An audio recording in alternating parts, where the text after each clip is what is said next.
and automation using VBA and Power Query, as well as data visualization on Power BI and Tableau. Mr. Havish is a Microsoft certified trainer and has authored more than 20 books. He teaches various analytics courses at IIM, IITs, and other B schools.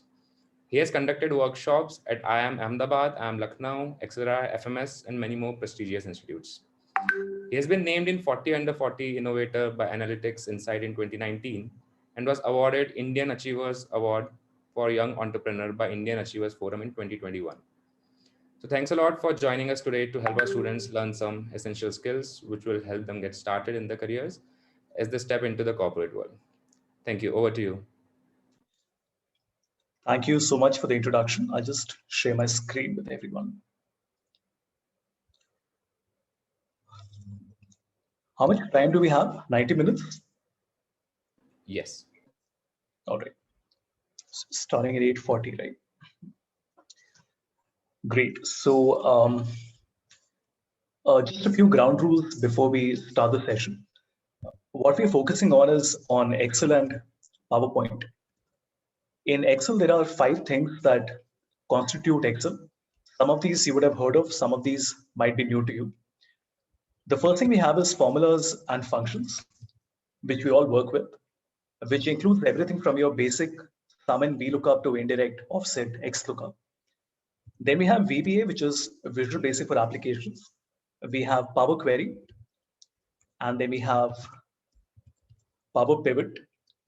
And finally, we have something which has been in Excel for a while, but very few people know about it, let alone work on it, which is TypeScript. Slightly, there are 2 variations here. One is TypeScript, the other is called Script Editor. If time permits, I will at least try to showcase all of these to you. Of course, there are many other things that have been introduced now. For example, now we have the Lambda function and PowerFX. But that's okay. This is about 95% of what Excel constitutes. In PowerPoint, I want to focus on how to deconstruct management consulting presentations. So I work as a trainer and consultant for 3 of the big 4. So I work as a trainer with PwC, Deloitte, and EY, where I do trainings on primarily on Excel, PowerPoint, and Power BI. Every once in a while, there are different requirements that come up, such as data storytelling, for example. And I spend about a third of my year with these firms. So I work with D. Shaw as a trainer. I work with BCG, and I've done some trainings with McKinsey and Carney earlier, mostly on PowerPoint. So in Excel, there is a file that has been shared with you. So if all of you can please open that. And I do not want you to open the file on the Excel that you have installed on your computer. And the reason for that is that the version of Excel that you have on your computer might not be the latest one. So what I would request you to do is to go to office.com. Just go to office.com. If I'm assuming you already have an account, if you don't have an account, then you can just quickly sign in with any other account that you have. Okay. Yeah, please use the file. Once we have the file set up and loaded, then I'll just instruct you in terms of how much are we going to practice hands-on, what will be in a lecture format. And as and when you can ask the questions, I'll just share those details with you. But first, let's get the file in place. So just go to office.com and upload the Excel file that I've shared with you.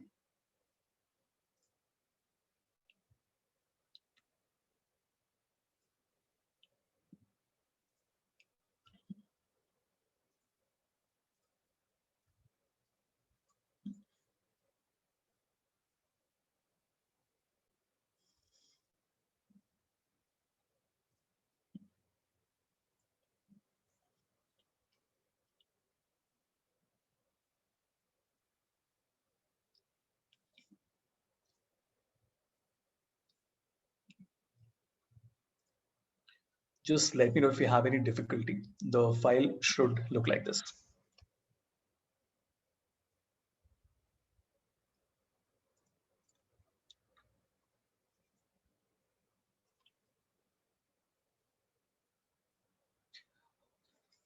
All good?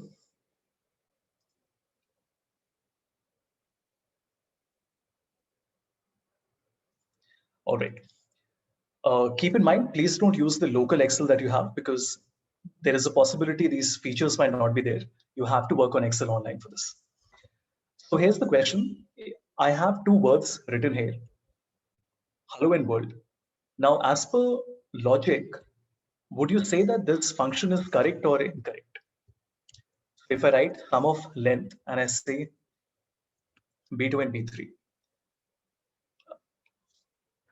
you can either unmute yourself and just say yes or no. You can put it on the chat window, however you're comfortable.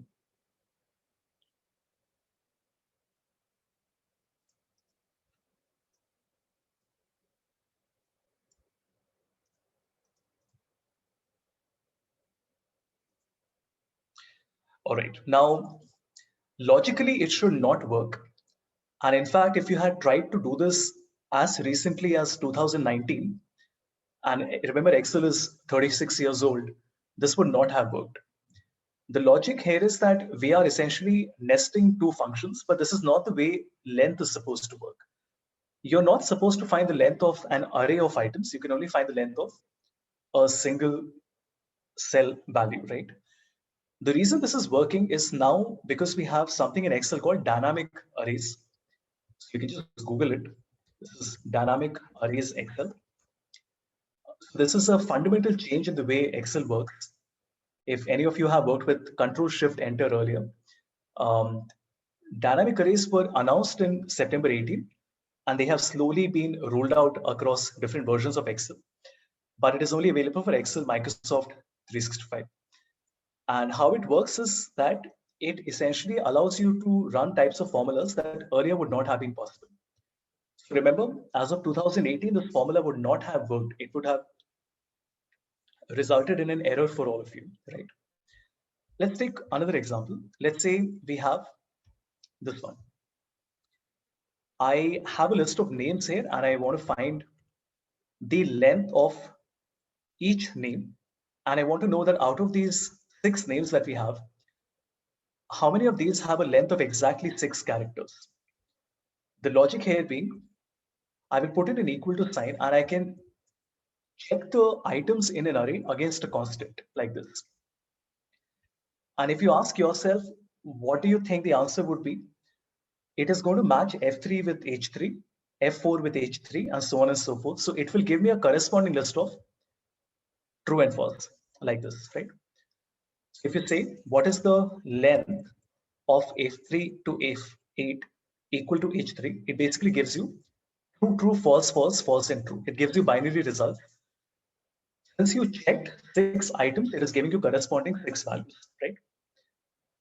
But then it doesn't really help us, because even if I have a true and false, then I still need to know the count, right? I need to know how many times the true is coming, which means the length is exactly 6. And here we use something called a unary operator, which is a double negative. Okay?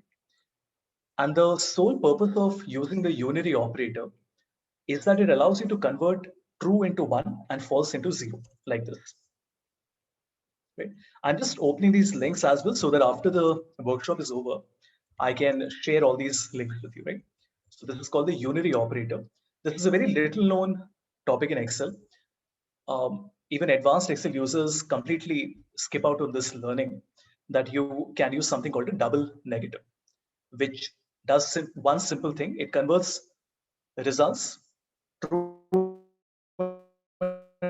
and false into 1 and 0, right?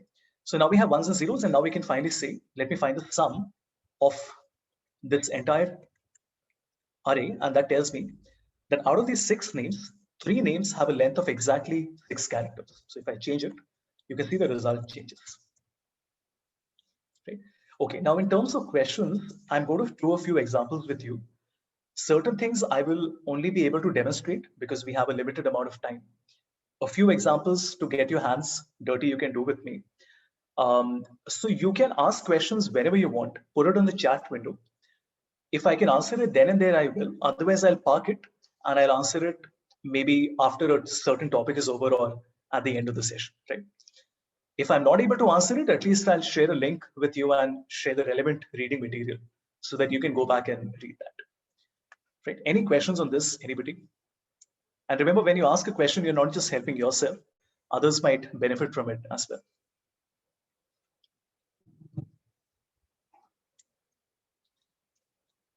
So any question, observation, alternative that you can propose to be able to find how many of these names have exactly 6 characters? COUNTIF? Count function? But count will only count, it can't count the number of characters, right? Count can only tell me that there are 6 cells that have a value in it. Not really. See, when I say count, what does it do? Count all will tell me that there are 6 cells that have a value in it, a text value in it. But we want to go inside each of these cells and count the number of characters. That I can only do with length. Count will only count number of filled cells, but if you want to count the number of characters, then you need the length function. COUNTIF will give you a criteria, right? With that we can use. But the criteria, see, no, absolutely. I'm just asking you for alternatives. So if you say count if, what we will do is, tell me. So count if, the range is this, and what is the criteria? Length is equal Is equal to to 6. 6, right? So tell me, what do we need to change here?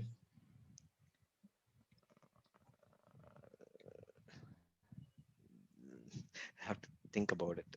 No, Because no, I've try to used understand. The problem is the criteria cannot be a range of values. The criteria has to be a single value. The problem is when you say length of F3 colon F8 is equal to 6, you're basically creating a list of items, which can't work because COUNTIF needs to have a single criteria. You can't have different criteria. Here it is creating different criteria.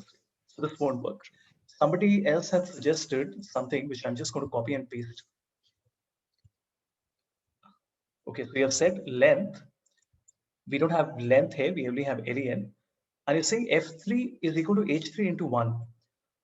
I'm not really sure what that will do because that will only check for one cell, right? We have to check for all the cells at the same time. Anyway, see, you have the file. You can always go back and practice and explore and experiment at your own time, right? This was just to show you how the unary operator works. Tell me, how will this work? We have 4 quarters with numbers in it. I want to count how many cells have an error in it. How do we do that?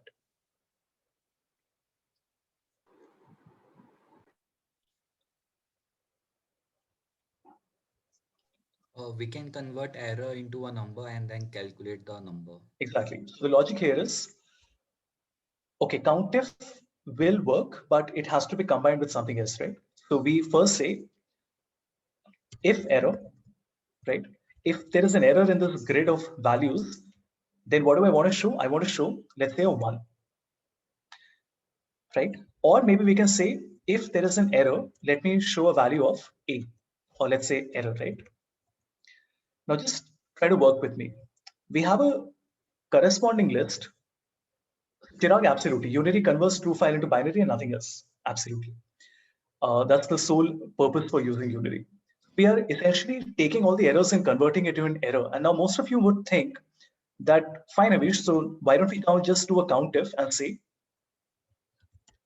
COUNTIF, and in this entire range, how many times error is coming? But it will not work. Now it's a little difficult to explain why this is not working because logically, this makes perfect sense. We have a grid of values and you're doing a COUNTIF with an error in it, but it will not work. You can go back and try, but it doesn't work like this. So there are many ways of approaching this. What I am going to do here is I will say is ERR. And what that will do is it will give me a series of false and trues like this. And then the same drill as earlier, we do a double negative that will give me zeros and ones. And then I can simply say equal to sum of this. And that tells me that there are 4 errors in our data. You can also use an if statement, but this would probably be the cleanest, or at least one of the clean ways of doing it. Just try this out.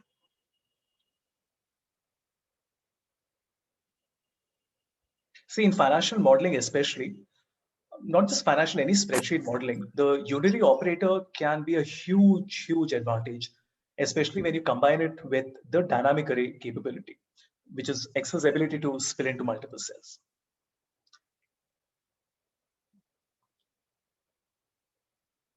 Yeah. Okay.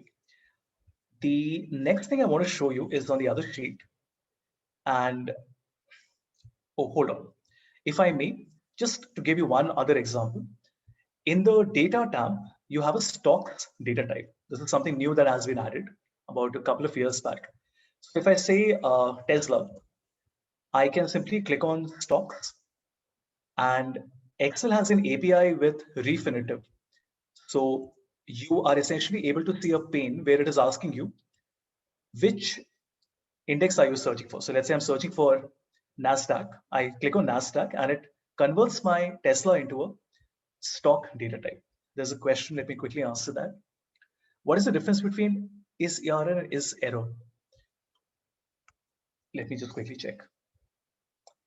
So is ERR will check whether a value is an error other than any, which is not applicable, and it will check for any type of error, is error.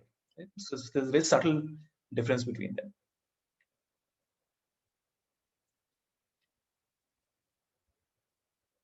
So is error catches all errors, is ERR only catches a certain type of error. So we get the stock data type, everybody, and how do we use it now? Now that we have written Tesla and have clicked on data and stocks, we can be smart and we can say, let's say the start and the end date is maybe the 1st of January 2020, and then we have the end date as 31st of January 2021, right? And now we can use the stock history function, which will allow me to get the historical data for the stock that we have. Stock history, we have our stock selected, we have a starting date selected, we have our end date selected. Now, of course, you have to give it additional parameters. So let me just give it 0 and 0 and 0. I'll have to check what these parameters are. Problem is that in Excel Online, it doesn't give you a prompt of what the parameter is. So just allow me to segue into normal Excel where I can construct the entire formula for you. 1 second. We say equal to stock history, and then we have a stock, we have the start date and the end date, and then we have 2, 1, 2, 1. Okay. So it should look like this. 1 second. We just change it back to Tesla data and then stocks data type.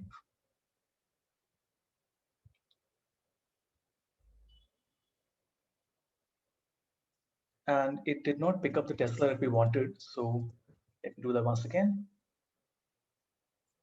No, it's picking up some other company. Never mind. Let me do it once again. Tesla. These are API integrations, so it's a little finicky. And I am not really sure how I'll be able to do it now. Never mind. Let's do it on new sheet. Stocks. And we select Elon Musk. Perfect. And now we can simply cut it and then put it here. And now we can select A1. Yeah, so that's what I was trying to show you. Essentially, the ability to create an array formula that will fill into multiple cells using a single function. It does not populate dates. Chirag by default, it does not, but there is an optional argument where you can say that let me just write it once again. So you can say that you also want to see monthly, you want to show the header, and you want to show the date, which is 0, and then let's say the open value and the close value, like this. Okay, so if we show you the dates as well. These are all optional arguments that you have. Let me just come back and do it on Excel Online so that it works here as well. And what do we need to change here? This would become T3, this would become T5, and this would become T6. And it still doesn't work. I'm not really sure why. Oh, I'm sorry. This would be U, right? Okay,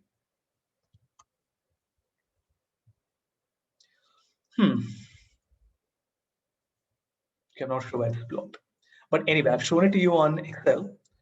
We couldn't invalidate function because you don't have the required license. So apparently this doesn't work with the free version. Maybe it works with the paid version only, but at least now you know how it works. Right? It's not rocket science, rock history, right?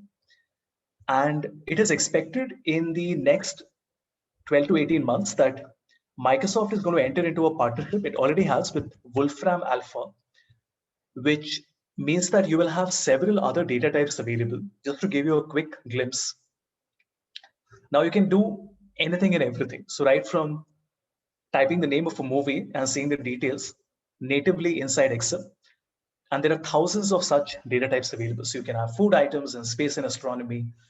Something more practical would be geographic data, just like super handy, right? Without having to go and take the data and the inputs from anywhere else. So this again is a link I would like you to read. They have been a little slow with the integration. So slowly they have been adding more types. As of now, we only have 3 types: geography, stocks, and our own organization. But it is expected to have more in the next few quarters, right? Right. Okay. So for now, we can skip this part. And I just wanted to skip a few sheets and come to this one. I really like this example. So what we have here is a data set with some shipping modes, the customer name, and the sales value. And what we need is, I need to extract the data for a specific shipping mode, which is standard class. And I want to find only the transactions between 0 to 400, right? I'll explain it to you, and then you see if you have any questions. We're doing something very interesting here, right? The first thing is we will say equal to A9 to A26 equal to E2. Essentially, once we compare every item with standard class, we get a series of trues and false. The same logic we will apply once again. I will say equal to is the list of values greater than equal to G4, right? Obviously, it all comes as 0. 0, so it comes as true. And finally, you say equal to is the value less than equal to G5. So that was customer name. So I'm sorry. So in customer name also. Yeah, all right. Yeah, sure. Okay. So let's do it this way. Let me only take the sum of sales where you want to see.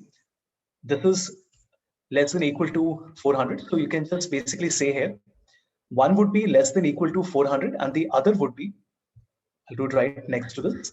This would be greater than equal to 0, right? So this gives you 2 lists. And now when I multiply one with the other one, I get a series of zeros and ones. So what it means is that it will only show me a 1 if the value is meeting both criteria. That means 291 is greater than 0, but not less than, and it's less than 400. But here you notice the first one is a false, the other one is a true. So obviously the result also comes as a 0. But this is just for your understanding. How we write the formula is like this. We use the filter function to say that from the set, we want to extract a subset. So what is our set? Our set is this entire data. And from A9 to C26, what do we want to extract? This is the inclusion parameter. This means I have to specify the conditions that I want. And the conditions would be, now we can do what we did earlier. In parentheses, I will say A9 to A26 is equal to E2. Remember, this will be a series of trues and false. This will be multiplied with another corresponding array, which would now say C9 to C26 greater than equal to 0. And then finally, the last corresponding array, which would be less than equal to 400. And what it does is it applies these 3 conditions, multiplies all the 3. It gets a series of trues and false. And out of these rows that we have, so we have 18 rows with us, only those rows will be shown that are meeting all the 3 conditions, which are, let me just check this once, 1 second. So, Excel Online has a problem. Like if you forget a parentheses, it doesn't autocorrect it like normal Excel. So it takes a little more effort. This is super cool, right? Like now I can say 0 to 200 and there are only 3 transactions in 0 to 200. Like all of this used to be manual work. Like no matter how good you are with Excel, we had to apply filters and maybe use an advanced filter, but you still had to do all this manually. And now you can extract these sets and subsets by using a function like this. This is like a game changer, especially in finance. This is absolutely fantastic. Let me just zoom in. You can see this clearly. 1 second.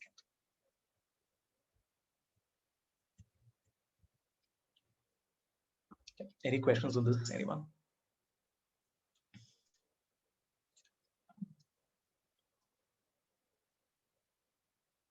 Anyway, it can be made case sensitive. I do see it's not case sensitive here. You can make it case sensitive. You can use exact there. So we have an exact function, which essentially looks at case sensitivity. By default, Excel is not case sensitive.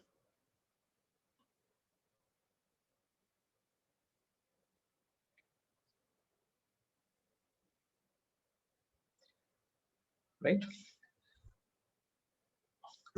Okay. Let's do something different now.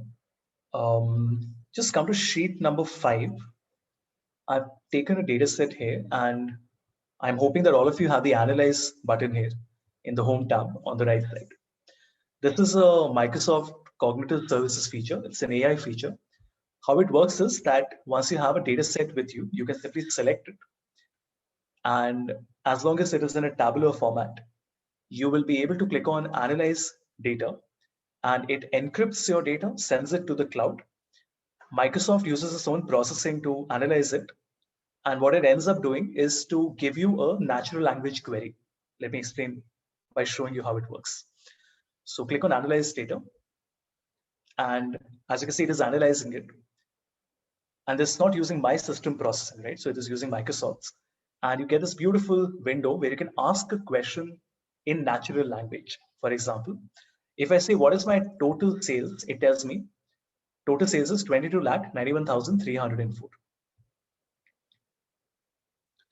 It's not better than Power BI, Chirag. I mean, Power BI is much more powerful now because you can do even functions inside Power BI and create visuals. But yeah, this is it's a slightly inferior alternative, but it's at least good to have, right? And this is quite powerful. So I can say, who are my top 5 customer name in India in consumer segment, right? And it tells you in India, in the consumer segment, top 5 customers. I mean, so this fundamentally changes the way, like, why do you think Big Fours and management consulting firms are going bonkers over this? Even though right now they haven't started using it due to security issues, but at some point they will, right? So the idea is that the entire role of an analyst is going to change now, because it's not so much about learning tools and tips and shortcuts and methods and processes. It's more about being able to ask the right question and focusing more on the presentation and the insights, rather than learning how to make a pivot and get the results that you want, right? And these are just early days. Imagine in a few years, like what all would be possible with this. Venancy, it has to be clean. I mean, that goes without saying, garbage in, garbage out. But then data cleaning is where most of us build our careers now. I mean, I call myself a data analyst and a scientist, but the truth is 80% of my time I'm cleaning data. So data will only become most unstructured going forward, because the more data that is being captured, nobody is bothered with making it structured. It's impossible. The volume and the velocity with which data grows, it will become even more unstructured and semi-structured going forward. So absolutely. But the short answer is yes, it needs to have cleaned data. It can be in a different layout as well. It can be transposed and all. But I'm not really sure what you mean when you say cleaned. Like, does it mean that there are mistakes and errors? Obviously, then it will not work. But if you have blank columns and stuff like that, that's not an issue. It can handle all that. You got Sean Miller's top customer. I have written in India in the consumer segment. Just make sure you have written this part as well. In India in the consumer segment. Okay. Great. And yeah, I don't really want to do all these examples with you. It's just going to take a lot longer. What I want to show you now, just take a pause and stop working and just listen. What I want to show you now is how JavaScript is going to make a huge impact in Excel. One is these dynamic arrays and formulas and all. So just watch this. In Insert, I have this add-ins option, Office add-ins. This is like a marketplace where you can, like just like Android and iOS, you have different apps available, right? Let me give you a simple example. So in my Office add-ins, I have something called the people graph. This one. It's created by Microsoft. And what does it do? When you add it, the people graph, it just embeds, okay? Just look at the words here carefully. It embeds a web page inside Excel. So this is like a web page running inside Excel. How does it work? If I say A, B, and C, and I say 10, 5, and 25, I can just select this data. I can click on select data and look what it does. It actually creates a visual for me. And the best part is the type of formatting and the extent of flexibility you have is absolutely fantastic. I mean, just look at, and this is all dynamic, right? So as you can see, it's fully dynamic. But how is all this even working, right? That's the question, right? Like, how is this embedded add-in working? Think of this like a web page. It's just a web page using SVG images that is being displayed on top of your Excel. Now you must be thinking, but fine, Havish, we're already working on a browser. So what's the big deal? The big deal is that insert add-ins even works in PeopleGraph. It even works inside your normal Excel. And this is a little odd because this is Excel, right? It's an application. So how is it really working? I will not bore you with the details. You can Google it. Essentially, as long as you have an internet browser on your system, it will be able to present it here, right? So this is not literally Google Chrome or Microsoft Edge, but this is a web page. And let me prove that to you. You notice there is a debugger here. So click and debugger. You can just see the dev tools for the page here as well. I'm assuming that most of your engineers, so you have at least some level of awareness about it. But just to give you an example, if I say I am Bangalore, right? And let's say I have something written here. So this is an image, obviously. I have IIMB today, right? So if I just right click and I say inspect, I obviously get my code editor here, right? Just look at this part. It says IMB today. So if I just come to that part, double click, and I say,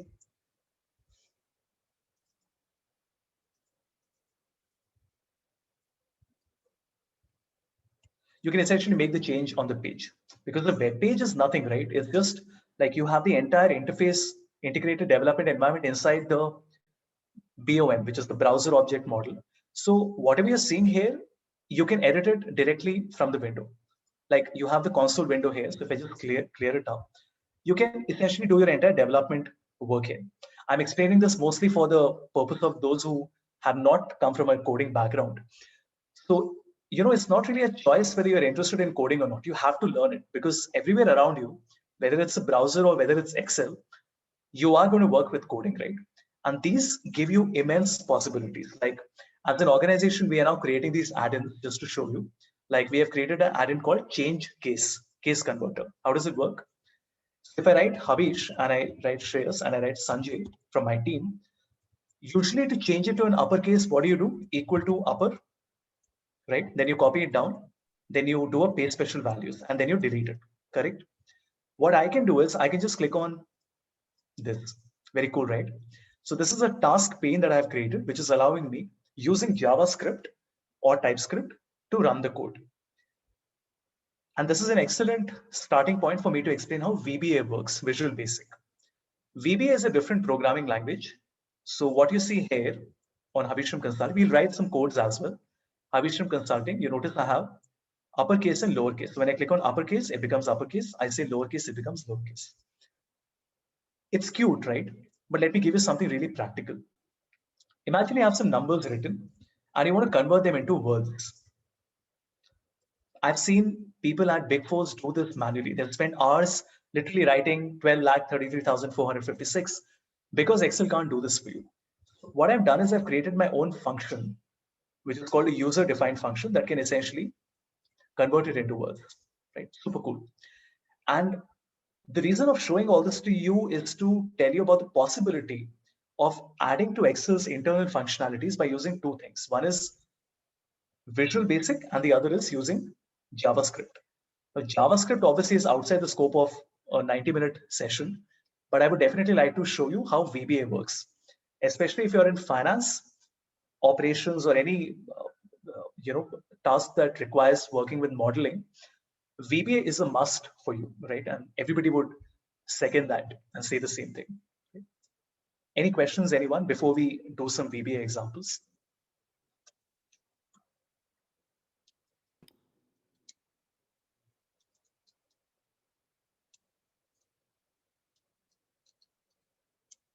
Just take a minute and think.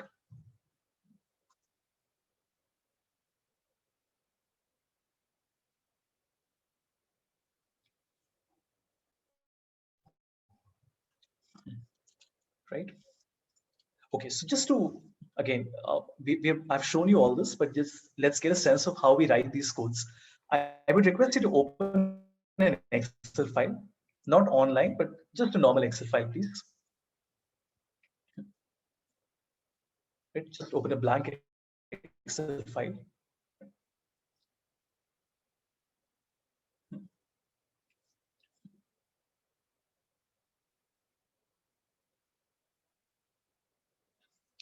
Right, and what I want you to do is on the Excel application, click on File and then on Options, then on Customize Ribbon and select the Developer tab, this one.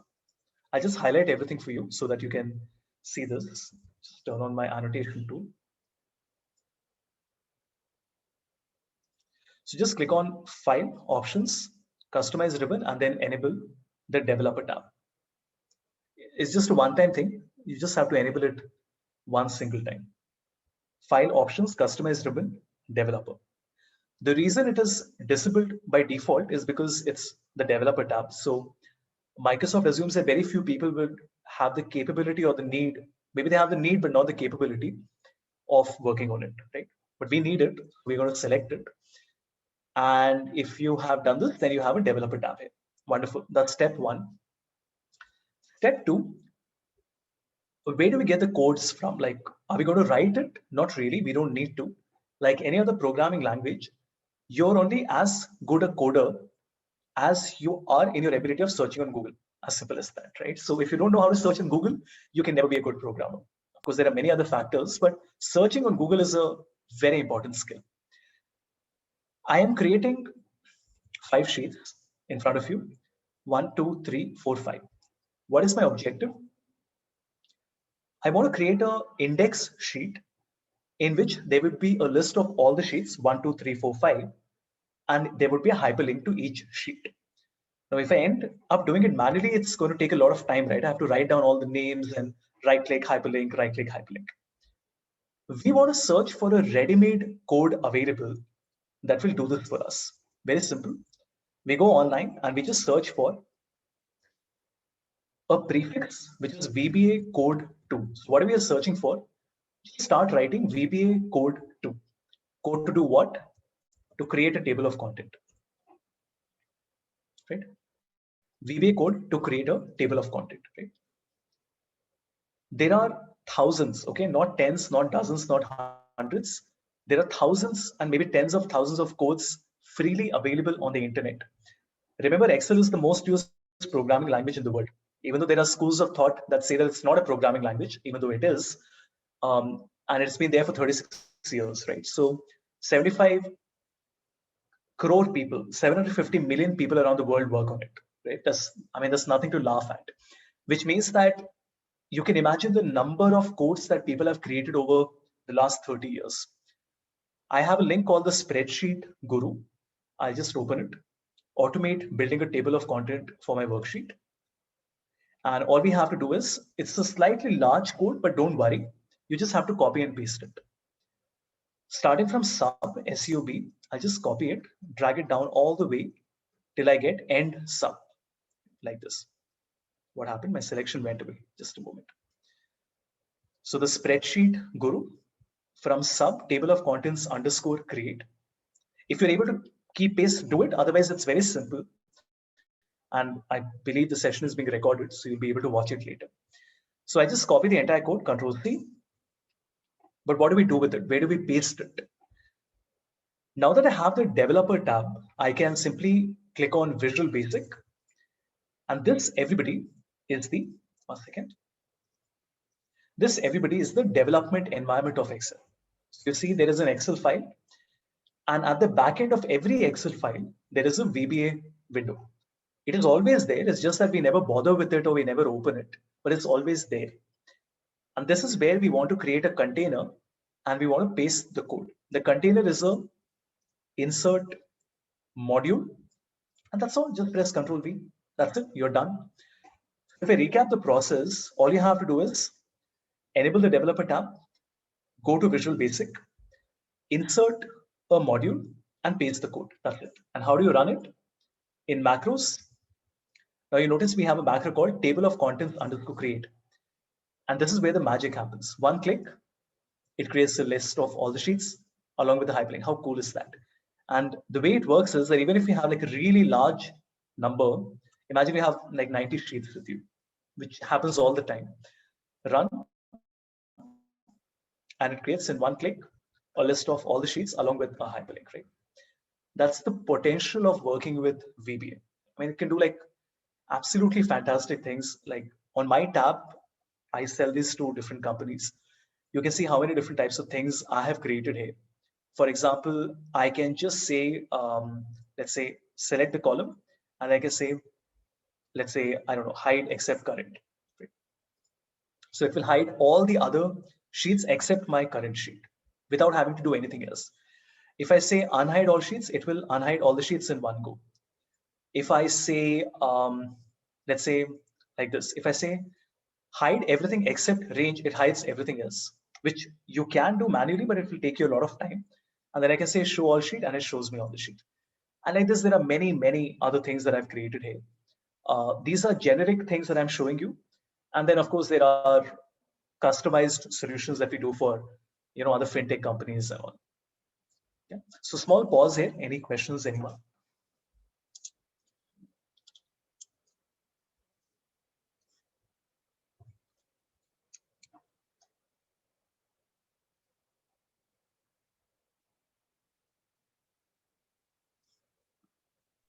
I had a question. Yeah. So in this, it says sheet 1, sheet 2, and stuff like that. If we change the name of the sheet, will it show the name of the sheet as it is written? Yeah, excellent question. So what I will do is I am just going to delete all the sheets except a couple of them. Right? Just see this and try to understand. What we have here is about 1, 2, 3, 4, 5, 6, 7 sheets. And the first time that I run the macro, so macros and run, it essentially gives me 1, 2, 3, 4, 5, 7, right? What I'm going to do is I'm going to go to my code, and now this code has to be executed only when I manually click on enter, or as in when I click on run, right? But very smartly, what we can do is we can set it to auto run, which means just watch on my contents, which is the sheet that I have, right? I can take the entire code, and on my contents sheet, I can insert an event handler saying when the worksheet is being activated. That means I'm not going to do the entire thing because I need to change some lines of the code as well. But I hope you can see what will happen. Now, whenever the worksheet will be activated, it will automatically run the code. So I'm not sure if I need to make any more changes, but let's see. So I'm changing this to new name. And the next time I click on contents, yeah, 1 second, no, just a moment. VBA should not really be done like this, but just a moment, guys. This is the worst way to do programming, but okay, never mind. But the basic idea here is that you can set the event handler to the event of the worksheet activation so that whenever somebody clicks on the worksheet, it will change. But yes, if you ask that, Havish, can it change every time you perform an action? It is not recommended because that means that every time you put in a value in a cell, it's going to rerun the macro. And that from a bandwidth perspective might not be the best thing to do. Usually what we do is we set an on-time event. So we say that every 10 minutes, it should get updated automatically like that. Running macros without safeguards could lead to viruses. Are there some authentic websites to refer to for genuine macros? Viruses have nothing to do with macros. Absolutely not. The only danger that you have when you go on the internet is that there is a kill command in VBA, which sounds very ominous, and it is, because if you have the kill command in your VBA code like this, and if you just put C directory, for example, I have a directory here, which is my C directory. If you write kill and you write C directory with a slash, and you run it, it will delete your entire directory with zero warning, and it's an irreversible deletion. Does it sound scary? It is super scary. And that's why a lot of companies don't encourage people to use VBS, because who's going to take liability for this, right? Like if my system crashes, it's the system's fault. Or if I delete a file, it's my fault. If I run a macro and something, unexpected happens, then who takes responsibility for it? But unfortunately, this is the good and the bad of programming. Because you're working at a system level, VBA has the ability of killing, as in deleting all the files that are there.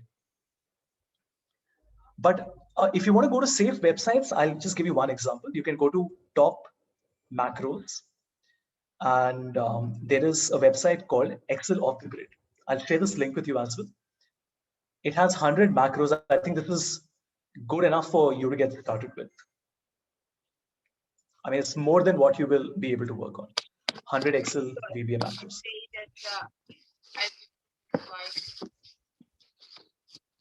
All right, so it's 9:25. I'm not sure if we have time to do Power Pivot, but I definitely want to show you Power Query, because Power Query is also something that is picking up really fast. And just a little bit of background of what it is. See, between Excel and SQL, there is a very wide gap, right? Because Excel is for everyone. SQL is very powerful at handling large data sets and combining and modeling, but then it's not in the capacity for a normal user to pick up SQL, right? That's where Power Query fits in. Power Query is a data prepping tool. It's an ETL tool allowing you to extract, transform, and load data. And it's inbuilt inside Excel, right? So you don't have to like download it separately or anything. In the data tab, this entire group that you see, this is nothing but Power Query called Get and Transform Data. I don't know why the marketing team of Microsoft does this, but they have kept a different name here, but this is nothing but Power Query, right? How does it work and what can it do? On the website, you can see that Power Query can do over 300 data transformations. It can connect to 100 plus data sources, no coding required. And it works on cloud, CDS, Power Automate, SQL Server Analysis Services, and Power BI. So you're essentially hitting 5 birds with one stone, right? But all of this you can read later. Let me show you how nice this is. Watch. Imagine you have a folder with multiple files in it. For example, when I click on Get Data, you can see that I can connect to XML, JSON, PDF, folder, SharePoint, Azure, different types of databases, including SAP, Oracle. Then I have Dynamics, Salesforce, and then I can even connect to other types of data sources, including Google BigQuery. So essentially, there's very little that Excel now can't connect to. And what I'm going to do now is from file, from folder. Okay, just watch this. From file and then from folder. I'm going to select, just give me a moment. So Havisham Consulting, and then all, and then files to show and Ministry of Power, right? So this is a project I had done for them. And the project was that they had hundreds of PDFs that used to come in, and we had to combine everything into a single model. And they used to take a lot of time combining these PDFs. These were system generated. So what I have here is when I open it, you will see that Excel is now telling you using Power Query that there are a certain number of PDFs in that folder. It's super cool. So let's say there are about 15 of them. But that doesn't really solve the purpose, right? Because I still want to combine, there are 2 tables in the PDF. I still want to combine both the tables. How do we do that? Combine and transform. What it does now is it asks me that, Havish, there are multiple tables. So which one do you want? Now, unfortunately, at this stage, we can only select, we can only select one table, but I'll give you the way of selecting 2. So I'll select table 1. I'm sorry, why is my preview disabled? Yeah. So this is my table 1, which has some details in it. This is table 2, which has some other details in it. I'm going to select table 1, and remember there are multiple PDFs in that file, right? So there are about 20 of them. I select table 1, click on OK. And what it does is it opens a completely new interface called Power Query Editor. It will take about 10 seconds. And remember, this is working inside Excel. This is not an add-on. Please understand this. VBA, Power Query, Power Pivot, JavaScript are not additional features and optional features.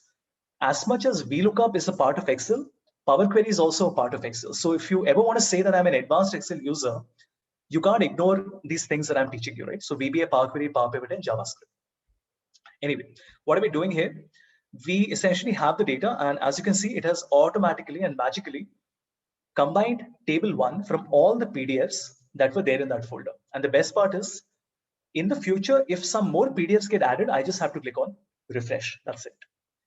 But there's a problem, right? I also have a table 2. So what do? I'll duplicate the query, right click and duplicate.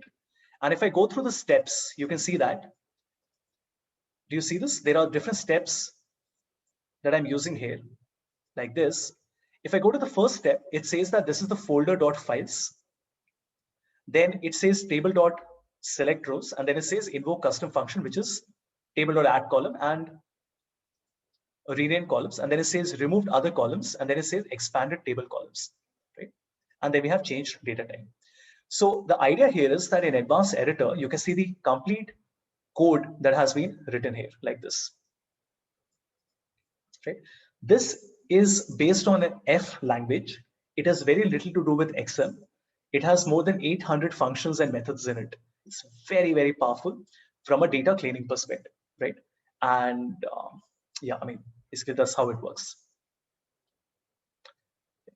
And just to give you a glimpse of what else we can do here, let me see if I have the data with me for that.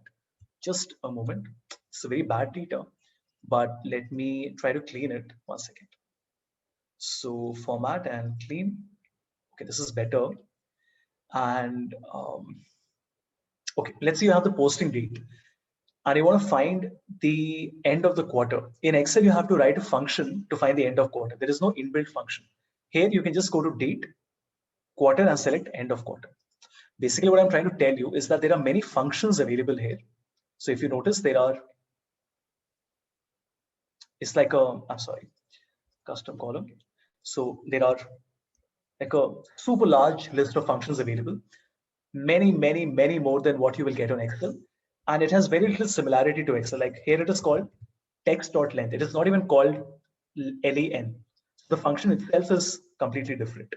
Yes, you will have to learn it from scratch. It has a learning curve attached to it, but these are trainings that we're doing at EY and PwC now.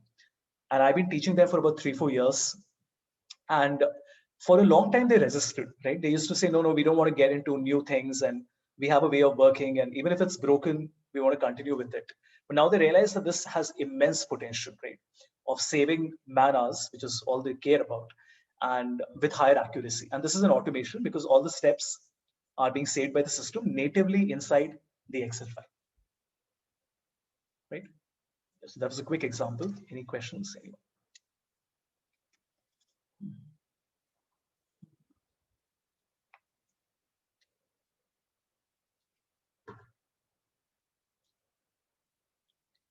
I mean, first impressions are nice. Of course, it's quite daunting because it's like, this is quite like SQL because you have these merge and append and all that, right? You even have outer join, inner join.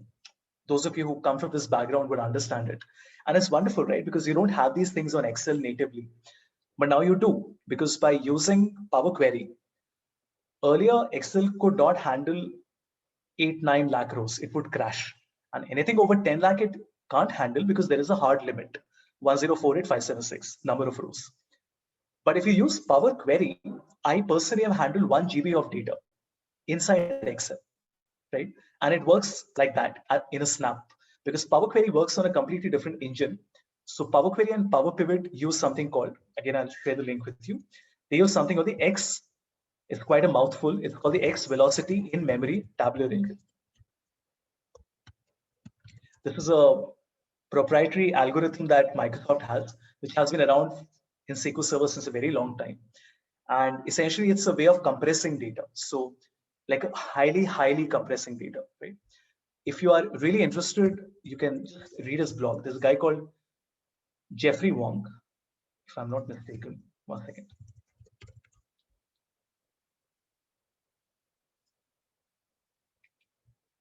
Oh, why is it asking me to sign in? anyway, not important, that you can Google. So X Velocity in-memory tabular engine. Now the name has changed to Vertipack.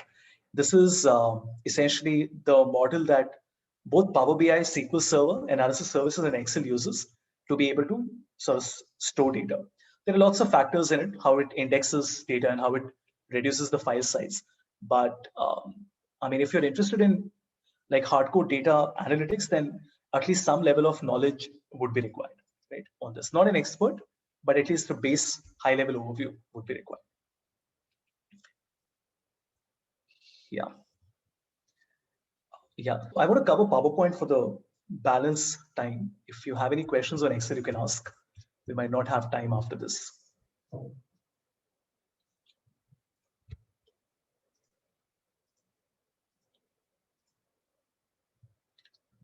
All good for now? All right.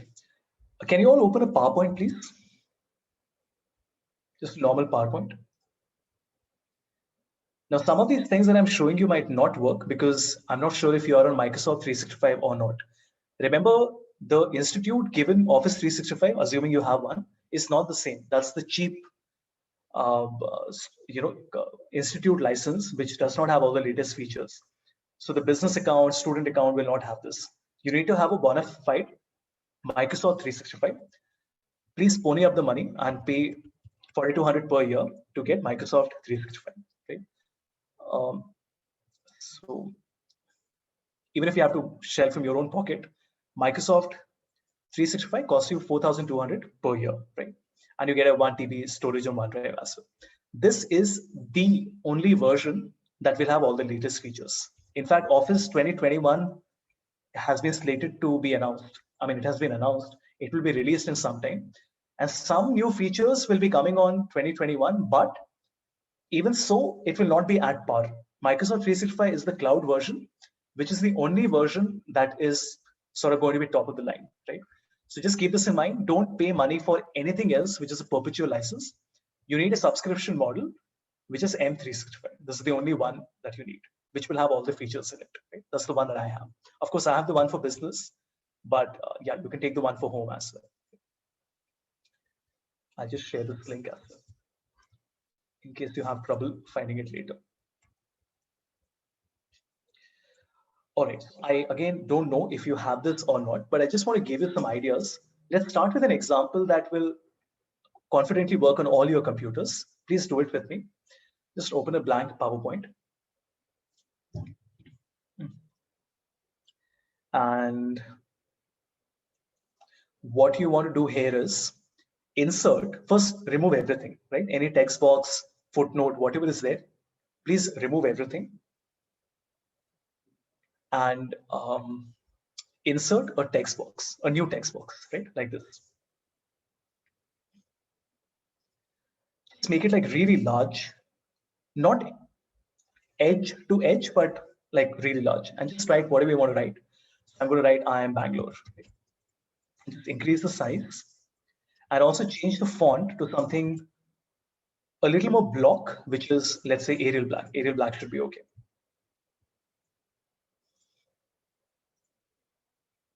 Right, so I'm Bangalore, and I have put this inside a text box. Now see what I'm going to do. I am going to take an image from the internet. You can also do the same thing. So let's just take the image of, I don't know, money, right? Any image would do. Let's just take, I don't know, this one. Okay. Copy, come back and paste it on top of the text box. Make sure that the image is completely covering the text box. Like this.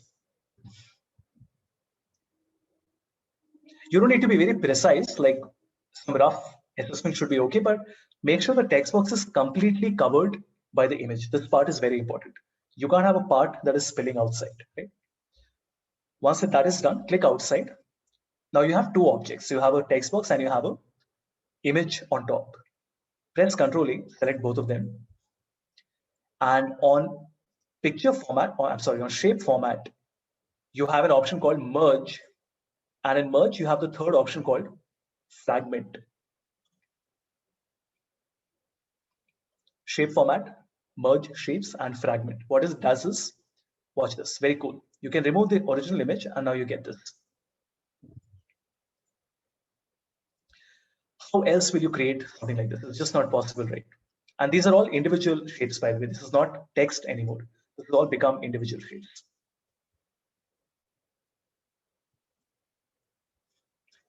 Right. I mean, if you like really want to go crazy, you can sort of select it, you know, make a copy, and then maybe the copy that you have kept, you can change it to a slightly grayed out color, or I mean, that you can experiment with. But yeah, I mean, that's the basic idea. This is how you can take a text box and an image and you can fragment them. Right? Any questions on this? Anyway.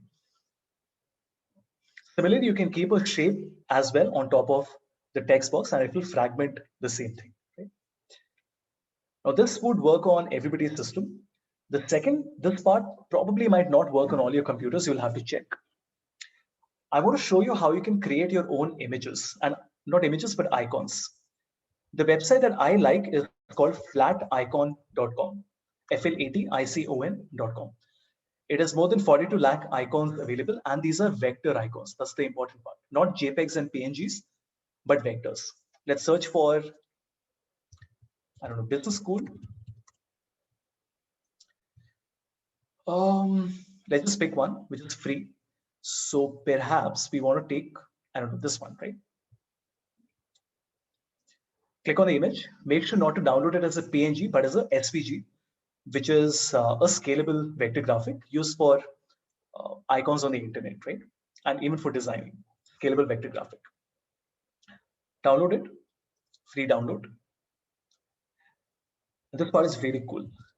Once you import this icon from a downloads folder, it looks like just any other icon, right? There's nothing special about it.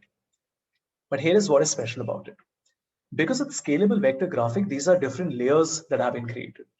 So if you right click and group and ungroup and just do this a few times, Control-Shift-G is the shortcut. Do you see what we have done? We have actually broken this down into different shapes so that I can put my own colors in it. If I don't like something, or if I want to make a copy of something, I can just select it and say, you know what, I don't want this to be like this. I just want it to be like this. You get the idea, right? You can mix and match and play with it as and how you wish to. Right? Super cool.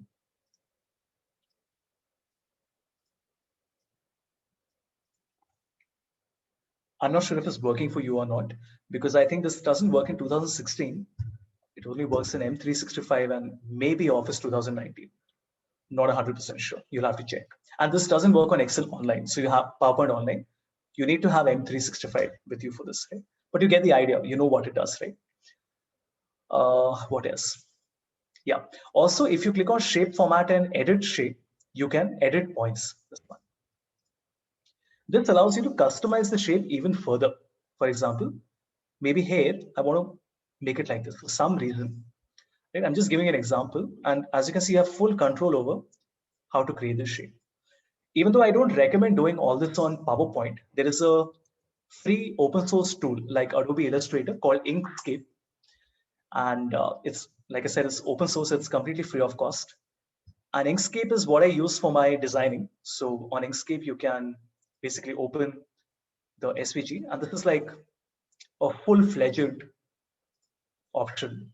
Like nearly everything you can do with Illustrator, you'll be able to do here also. If you just turn on the X-ray mode. So you can see the lines behind this. I can sort of go to my split mode and see, 1 second. Right?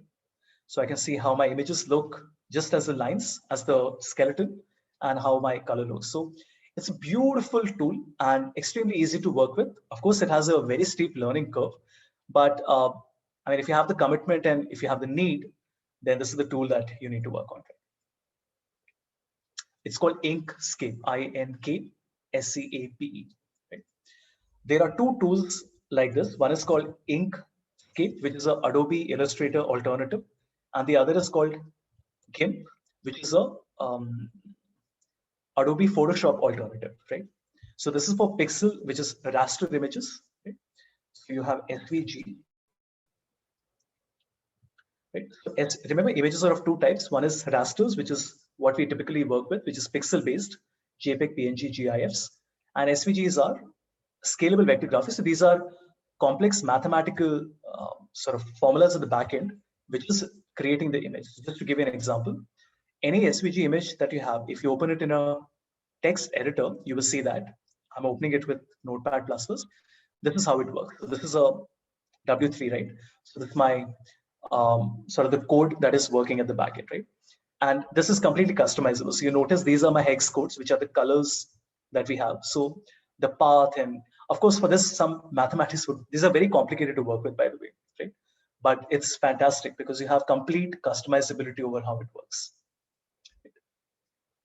Yeah. Okay. What else can I show you in PowerPoint? Yeah, the other thing I always want to talk about is how important it is to deconstruct existing work that other companies have done. For example, just Google the name of any consulting, investment, auditing, professional services firm. For example, let's say McKinsey, and just type McKinsey, and then let's say any sector, let's say automotive, and then PDF. You will have a few dozen PDFs available. And all we have to do here is I click on any one of them, and let's see the report that comes in, right? Even though this is not one of the good ones, but you get an idea, right? You get a sense of, oh, how are these created, and the color palette and the way they're using icons and blending everything together. Like, look at this, right? Look at the way they have a map at the back and they have a chart, a waterfall chart in the front.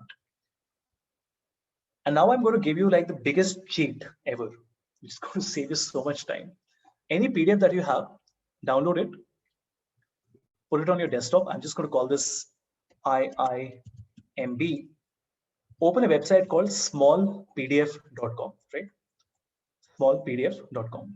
It's a free website, so you don't have to do much. Just go to the website. No need to log in or get a try. Go to PDF tools. Go to the converter, which is PDF to PPT, which is this one. Upload your PDF, any PDF that you have.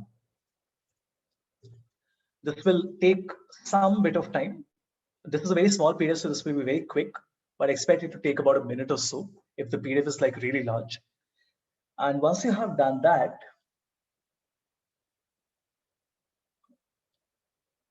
what it will do, we will have to wait for this. Okay, excellent. Now wait for the magic. What it does is it uses an API called Solid Documents. So it essentially uses a converter to not just convert it into a PPT, but this has become an editable PowerPoint. Watch this. How awesome is that? Everything is editable. Even elements inside the chart have become editable. It's absolutely fantastic, because imagine the amount of time this can save you, because now you have hundreds and thousands of reports available on the internet and you can just reuse them, right? You just have to identify the sort of work that other companies have done. Right? That's the first part of the challenge, right? Which is how to convert it into a PPT, but then how do you modify it and how do you customize it? Like I personally, because I train these companies, I like to compile these different infographics and designs from all different companies. So you notice this is a strategy and report, which is a client of mine. Then you have a lot of them. So like you notice, I have like 200 slides here. Each one of them has a different style, language, and design in it. Like if I show you Accenture, which I really like, Accenture, like even this McKinsey report is like really beautiful. Look at this. I absolutely love the way they use colors and contrasts, right? Just see all this. Absolutely fantastic, right? The only thing left for us to do is to recreate it. Identify good content, deconstruct it, and then recreate it. The recreation is the difficult part because you still have to learn things in PowerPoint, you know, shortcuts and tips and methods and all the features that are available. But otherwise, if you notice, this is crazy because you'll have an unlimited, literally an infinite amount of content available on the internet. This is all Accenture reports. This is the Oliver Wyman report. Okay? Look at all this. This is again an Accenture report. Okay? So, I mean, it's like a never-ending stream of brilliant ways of presenting. Like this is a PowerPoint, this is a Google WPP Kantar report. So that's it. I mean, this gives you an idea, right? Like how can you present your own data for whatever project or competition or whatever it is, right? So yeah, I mean, this is what I do. As you see, I obviously read a lot, and I like to go through different reports and identify sort of the best things from different places. Okay, let me just quickly see the questions. Ankur, I will be sharing the links, right? So as you can see, I'm saving everything in one browser window. After the session is over, I just compile everything and send it. Harika, where is the shape format? You have to click on any shape and then you will get the shape format. Any shape that you click on, you will get the shape format button. But first you have to ungroup this, otherwise the shape format will not come. Because if it's the SVG, it will be a picture, right? Can we use multiple icons and create a new one? Absolutely, Ankur, that's the point, right? The idea is not, everyone, to take an icon and just change the colors and all. You can mix and match, like I can insert another icon. I'll take one from Microsoft. So let me just take any one. It doesn't matter which one. Let's say this Band-Aid. Take this, put it here, change the color. Super cool. Now you have created your own icon now. Somebody who looks at it, why would they ever think that, oh, this is anything but the icon that was originally given to you, right? And this is completely customizable. So that's the point. Is it possible to add? No, it's not. You can add it to your own library. The only thing you can do is you can save everything in one PowerPoint so that later on you can reuse slides from that one PowerPoint. So you can have like one PowerPoint saved maybe on OneDrive where sort of all the material that you have collected and created is saved. And then at any point, if you want to refer to that slide, you'll be able to do that from reuse slides. But no, you can't really add those shapes to the object library. You can use add-ins like the one I showed you in Excel to create your own library, but that's like high-end VBA JavaScript work. So like EY, PwC, I mean, all these companies, they have their own add-ins that they have created, like the one I showed you on Excel. And they have their own library of icons and shapes that they use.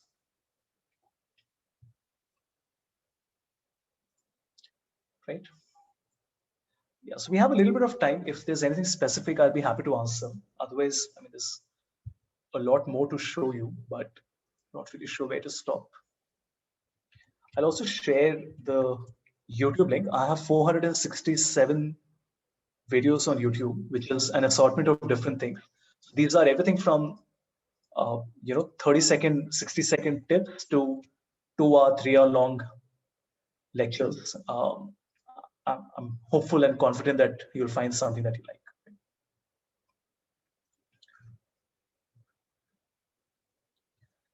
Great. Yeah. Any questions, anyone?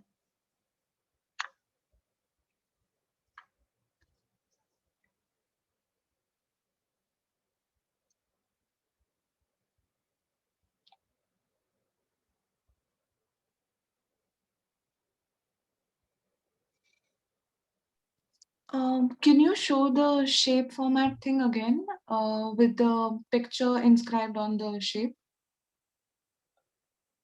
Where we put I am Bangalore and put an image on top, that one? Yes. Sure. All right. Great. 1 second. Let me just quickly answer these small questions. Somebody says, is it free? I'm not sure what you're referring to. Is it the videos? I mean, it's on YouTube, so that would be free.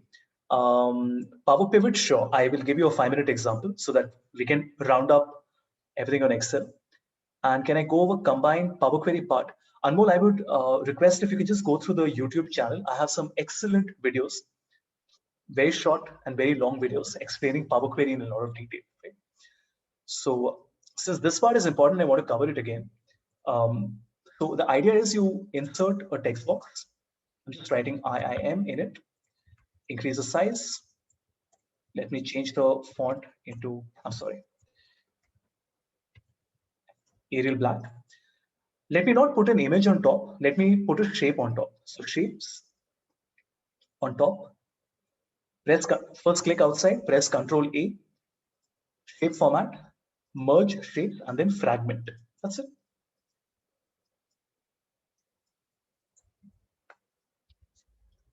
Right.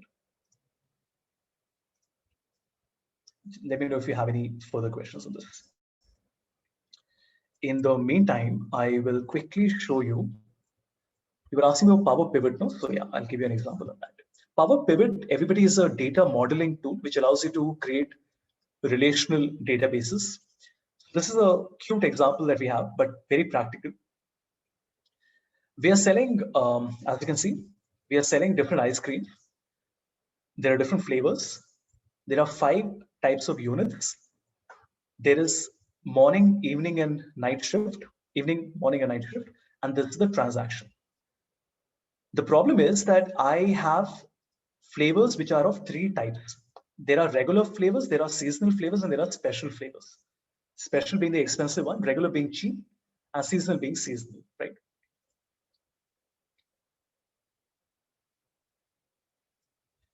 Okay. Sharu, this was not the ungrouping. Like here, no ungrouping is required. With the SVG, you will need to ungroup. So if you have downloaded it as an SVG, then that is something you will need to ungroup. Here, like this is a SVG that I have. Right click, group, and then ungroup.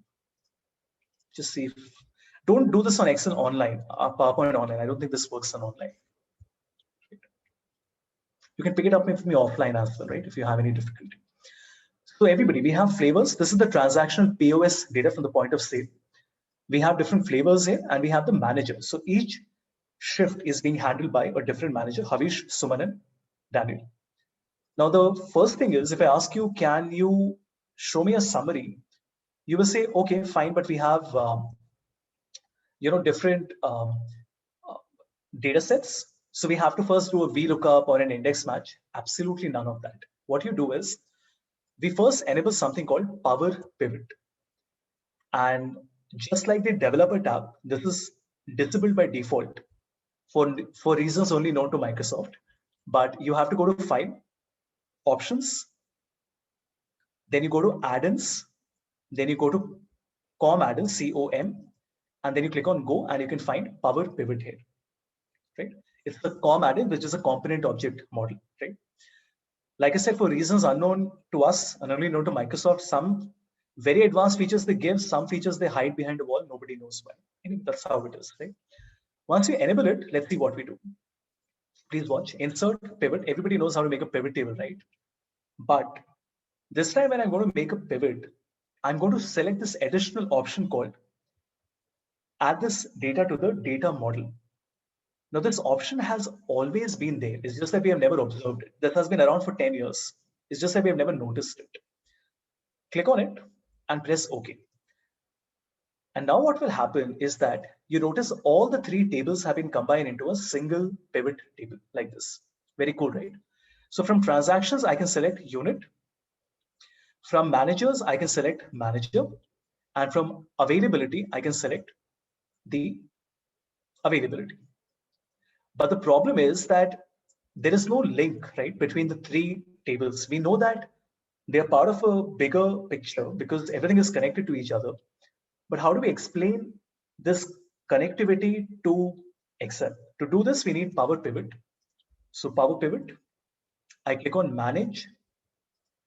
And now there's a new interface like Power Query.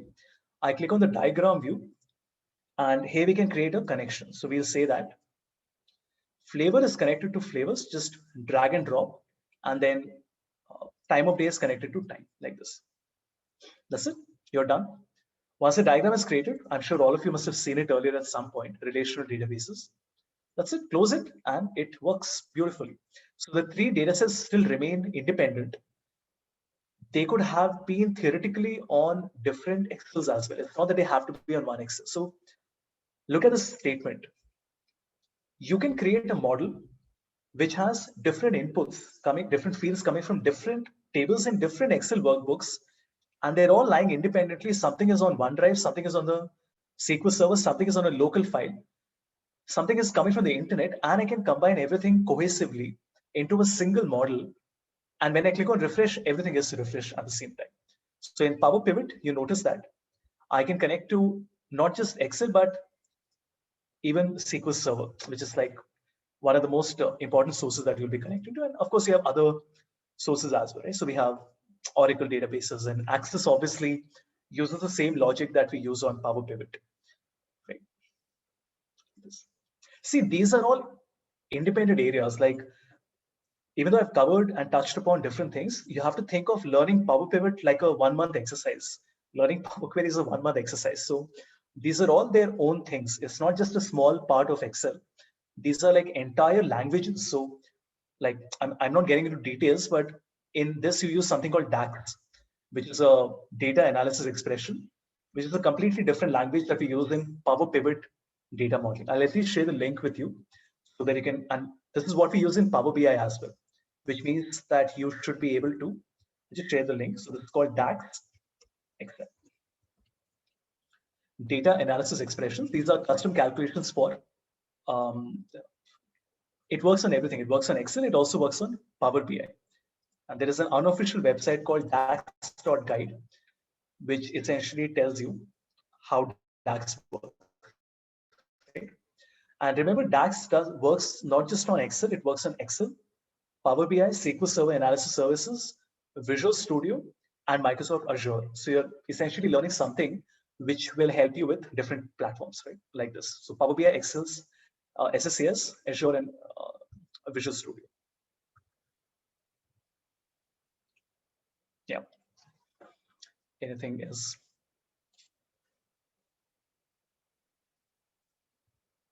Can I show how I use multiple tables in the pivot? I mean, when I created it, the only thing I did was I inserted a pivot, but I made sure to select this data model option. By the way, the same example is there on my YouTube channel as well, but anyway, I clicked on the data model option. Once the pivot is created, you notice that active and all. So I have all the 3 tables available here. How many so ever tables are there in the workbook, they will appear here. Okay? So in a real world setup, when when we do projects for different clients, so I work as a consultant for fairly large, so Adani's and Tata Powers and also essentially in an organization, you don't just have like Power Pivot. So you'll have a little bit of SQL coming in, a little bit of Power Pivot, Power Query. And I don't work on SQL, by the way, right? So I have my limitations. My expertise is in Excel and everything related to Excel. And as an extension of that, Power BI as well, right? That's my core competence. I work a little bit on Python and R, and a very little bit on JavaScript as well, right? Which I have to learn now because of TypeScript.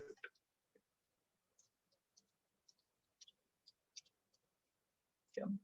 And just a small tidbit, I come from a commerce background with an MBA in marketing and finance. So I come from a zero programming background, right? So all these things I've learned and taught myself in the last 7-8 years now. I started in 2013 when I was 26. So it was like really late when I started learning coding. It wasn't easy, but it was a lot of fun. And I'm so happy that I started in 13 when people were still sort of starting to figure out how important coding is going to become going forward. And now I already have quite a bit of a head start. So my suggestion to you is just start. I mean, those of you who are engineers and have now come to an MBA and don't want to circle back to coding, I mean, see, this is how it is, right? Like, it's a sort of a resurgence of coding because now it's not just in the realm of IT guys.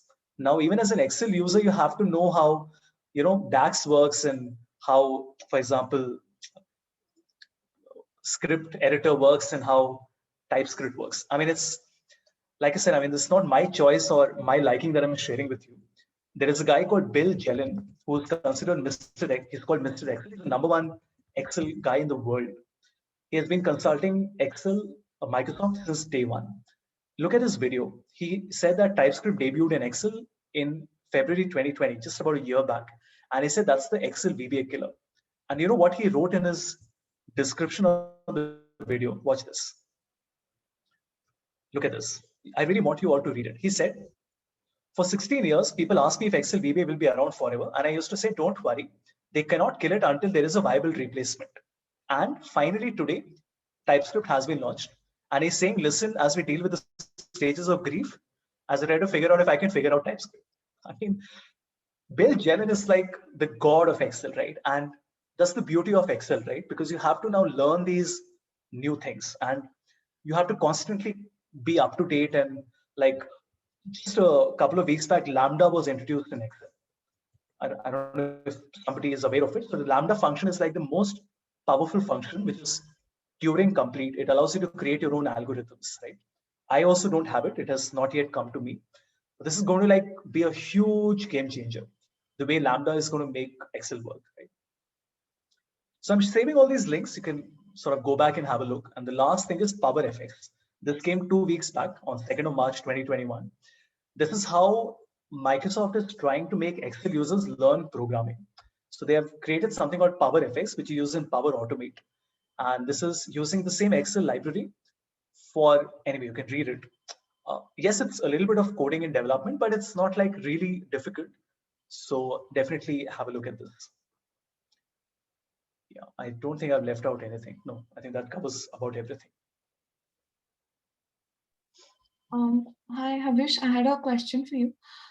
Since you said that you're not from a coding background, it's the same for me, but the issue has always been how to start. So considering the current situation and whatever you have experienced, can you let us, some of us who are not from a coding background, know maybe the right way to go from, say, VBA or Power BI, how to start or how to go about? Sure. Thank I you. have made a lot of mistakes, many mistakes, read the wrong thing, did the wrong courses. So I will cut the long story short. Do not do online courses only. Online courses will only help you so much. Please read a book. Yes, it will take you 10 times longer. It will be not that exciting, but trust me, you can never, and this is not me giving you my preferences. Anybody who you ask, you have to read books, guys. The clarity with which you understand things from a book, whether it's Python or Excel. I used to read a lot of books on Excel. The first book that I read was VBA Power Programming. And I personally feel, people might have different opinions. I personally feel that VBA is an excellent starting point to learn programming because it works on Excel. You already know Excel. It is something you will practically use in your corporate life. And when you learn, and VBA is not a very difficult language, right? Because it's a very old language. Now people might say, but Havish, VBA is dead, and like if you say dying languages, VBA probably comes in the top 5, right? So that's just how it is, right? I mean, people say that VBA is dying, but you have to understand that VBA will never die as long as Excel is alive. So a lot of gurus talk about how VBA will never completely go away. It can't, because organizations work on VBA, they survive on VBA, right? So this is, I think, my clear-cut suggestion. Please read this book, Excel 2019 Power Programming with VBA by Michael Alexander. Okay? That's one. For Python, you can read Python for Dummies. It's a slightly fat book. This one is about 800 pages. This is about 1200 pages. But what's the hurry? It's not that you have to finish it in 1 month. No, you can take 6-7 months. And I am sure by then you'll feel very comfortable with this. There is a Python for Dummies. Actually, this is not the correct one. There's a Python for all for Dummies, something like this. Python all-in-one. This includes everything related to Python: data science, data visualization, machine learning, AI, neural networks, hardware, everything, anything and everything that you need and you might need in the future is covered in this. I have read it cover to cover and I had a hell of a time reading it, right? Something I strongly recommend. Python all-in-one for Dummies. I mean, you'll thank me later, trust me, if you read this. And the last suggestion I'll give, even though you did not ask for it, is that please focus more on the observation and the knowledge rather than the practice and the memory. What I mean is, people say, oh, but should I practice each and everything? How does it matter? For example, if you today ask me, Havish, can you write a simple code on JavaScript, right? I don't know. I don't remember it by memory, but I know where to go and search for it. If you notice, I catalog, like my catalogs have catalogs. I am very anal about cataloging everything that I find important and crucial. Like nowadays I'm reading about JS. I have exactly the right links in the right order with me. So I don't have to go running helter-skelter to find these things. And any topic that I work on, you notice that, like sentiment analysis is an area I'm working on, I'm reading something. The point I'm trying to get across is that a lot of this is high-level reading. I read an article without even bothering to practice it. And you know why? Practice is overrated. How does it matter if you don't remember what it was? You can always refer to the website and copy and paste the code, right? Remember, coding is not about memory. I don't know how much emphasis I need to put on it, please don't spend time reading this book and practicing everything at the same time. That way you will never complete it. As long as you feel comfortable, just practice a little bit in and out. Just dip in and dip out. Just get a feel for what is Anaconda, what is Jupyter. But trust me, it's not worth practicing everything. The reason is, if you just say 500 GitHub examples, 1 second. There is, one second, I'm sorry. GitHub, 500 projects. There is a guy called Ashish Patel who has given a compilation of 500 projects. He has called it AI, but it's not actually AI. It's everything: AI, ML, chatbots, data science, neural networks, anything and everything related to data except Power BI. I mean, this is all like Python or primarily. It has been given here. Trust me, even if you read these articles, like scan through these articles, no, it will teach you so much. Let me just open one of them. Let's say machine learning projects for time series forecasting, right? Just look at how this has been explained. You have, let's just pick one, let's say weather prediction model, right? Aman is a great guy, Aman Kharwal. So you can see he has explained everything. Now, should you copy paste everything and try it yourself? Why? Why is that important? As long as you understand the flow and the process, I think that's enough. Like for me, I just need to know, okay, what is a DF? If you don't know what is a DF, then it's wrong. You need to read the book and know DF is a data frame, right? If you know what is drop, even though you can guess it, drop basically means you're dropping, deleting the columns, right? And then when you say that there are data frames and you're setting indexes and, you know, you just need to be able to identify what all these things mean. Like what is a return, for example, right? And that's it. I think that's the only thing that matters. You don't really need, like, look at this one. This is the sklearn, which is scikit-learn, one of the most popular training libraries where you're taking training data and test data. So what does it say? It says I'm doing 25% test size. It's just like a regression that you're creating with your xval, yvals. This is how I read. When I read an article or I come across one, I just scan through it.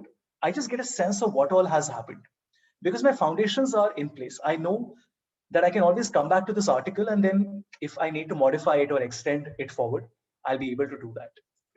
I hope I'm making sense. I mean, focus more on the reading and the awareness of what all is happening in Excel and what are the functions rather than trying to remember it, because you can always go online and quickly do a Google search on these things.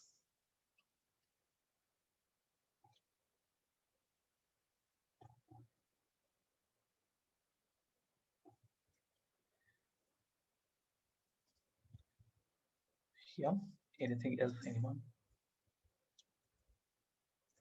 Just clean up things a little bit. I have this new playlist that I've started, which is called Data Musings, right? I don't know if you have the time and if you have the interest, watch it. So I've just sort of spoken about, you know, these sort of, I teach at a lot of colleges, right? So, and I do FDPs as well. So I get these questions, how do I become an Excel super user? Should I learn coding? So I've just sort of spoken about it in bullet points, not just in bullet points, but shared my experiences and my learnings and shared sort of how to write better formulas and how to make better presentations. It's not so much about the technical know-how, which I've shared here. It's more about my experiences and a slightly philosophical side to, should you even enter into the field of data? Is that something that you're passionate about, right?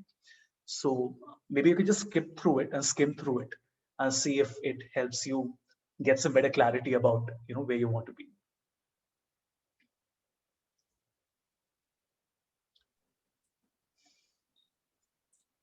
Sure, Havish. So as we come towards the end of this very interesting 90-minute session, on behalf of Team ICANN and complete IIM Bangalore community, it is my privilege to propose a vote of thanks. I would like to extend heartfelt gratitude to our distinguished speaker of the evening, Mr. Havish, for not only sparing his time, but also for conducting such an insightful session. I'm sure this session would have helped every one of us to learn new concepts and enhance Excel's and PowerPoint's understanding. Thank you. Thank you, everyone. All the very best. Thank you so much. Thanks a lot.